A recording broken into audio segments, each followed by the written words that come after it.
me vrarë një person, apo me gjujt një person, me mendu për këtë punë është rrezik. Vetë fakti është rrezik. S'po flas se ty ka me gjujt dikush.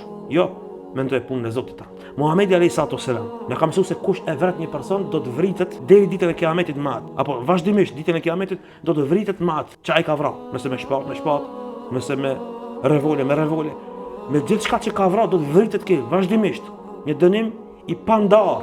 Do ta shijon këtë ndjenjë ditën e Kiametit. Atje do të bën pishmanjas. Në atë tenurin, në atë pjesën e furrës së zjarrit të xhenemit, ku do të digjen ata që kanë bërë zina, ku do të digjen ata që kanë marrë me kamat, ku do të digjen ata që kanë vrarë njerëz, subhanallahu. Prandaj mendojmë se çdo vrasje në botë që ndodh, ka serafila me vet.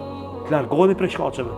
Andaj nëse dikush prej njerëzve na ofendon, e na lëndon, ne ka mësuar Allahu në Kur'an. Wa idha marru bil lagwi marru kirama, besimtarët e vërtet kur kalojnë ka provokimet, kalojnë lehtë. Wa idha khatabahum al jahilun qalu salama.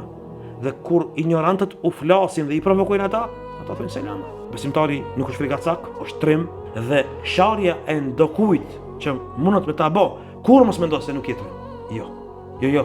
Besimtari i vërtet trimrin e tregon aty ku shtypet një fëmijë, atje ku shtypet një gru, atje ku shtypet ndokush që ka të drejtë dhe ja marrin hakun.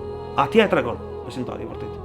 Trimri e vërtet e tregon ashtu sikur që Allah është i kënaqur. Besimtari nuk i frikot krijesave. Besimtari i vërtet krijesat i sheh hiç, kur jo hiç, as pak. Mi po është ignorante dhe naive, me dal ditën e Kiametit, një iblis, një shejtan, një karin me facë të prishur, me fytyrë të prishur, me kreaturë të prishur, i cili ka provoku përmes një personi. Ja ka marrë ndoshta vetë dijen dhe momentin. Ka shah dhe te ke hin gjunahun më të madh dhe bash prej vrasëve. Prandaj duhet më mendu këtë sende shumë më larg, shumë më mirë, me ndryshu sende të cilat i njohim prej rrugës, prej fëmijërisë, prej asaj që është provokim.